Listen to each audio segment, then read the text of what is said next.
کہ دینی معاملات میں اپنے سے اوپر والوں کو دیکھو اور دنیاوی معاملات میں اپنے سے نیچے والوں کو دیکھو۔ اس کی آسان تفصیل یہ ہے کہ اگر کوئی بندہ 5 وقت کی نماز پڑھ رہا ہے تو یہ دینی معاملہ ہے، اور دینی معاملے میں اپنے سے اوپر والوں کو دیکھنے کا حکم کیا ہے، اس کا معنی کیا ہے؟ تو اس کا معنی یہ ہے کہ جو بندہ نوافل پڑھتا ہے تو ہم صرف 5 نمازوں پر اکتفا نہ کریں، بلکہ اپنے سے اوپر والے کو دیکھ کر ترغیب حاصل کریں اور ہم 5 نمازوں کے ساتھ ساتھ نوافل بھی ادا کریں۔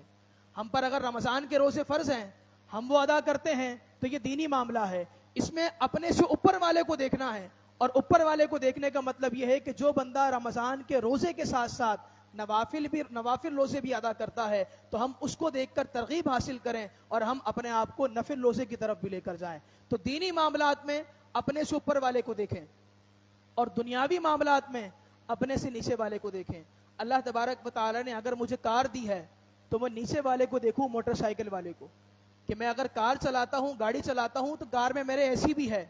کار میں میرے پاس چھت بھی ہے، کار میں میرے پاس ایسی سہولیات بھی ہیں کہ باہر کی ڈسٹ اندر نہیں آ سکتی، باہر کی بدبو اندر نہیں آ سکتی۔ تو یہ دنیاوی معاملہ ہے۔ اس میں نیچے والے کو دیکھوں گا تو میں اللہ تبارک و تعالیٰ کا شکر ادا کروں گا، اے اللہ تو نے مجھے لاکھوں لوگوں سے بہتر رکھا ہے کہ جو بائک پر تو جاتے ہیں لیکن ان کے پاس کوئی سیکیورٹی کا انتظام نہیں ہے، ان کے پاس کوئی ایسے سہولیات نہیں ہیں کہ جس سے وہ اپنے آپ کو ڈسٹ سے بچا سکیں، جس سے وہ اپنے آپ کو بدبو سے بچا سکیں۔ اے اللہ تیرا شکر ہے کہ تو نے مجھے اس کے مقابلے میں اعلیٰ رکھا۔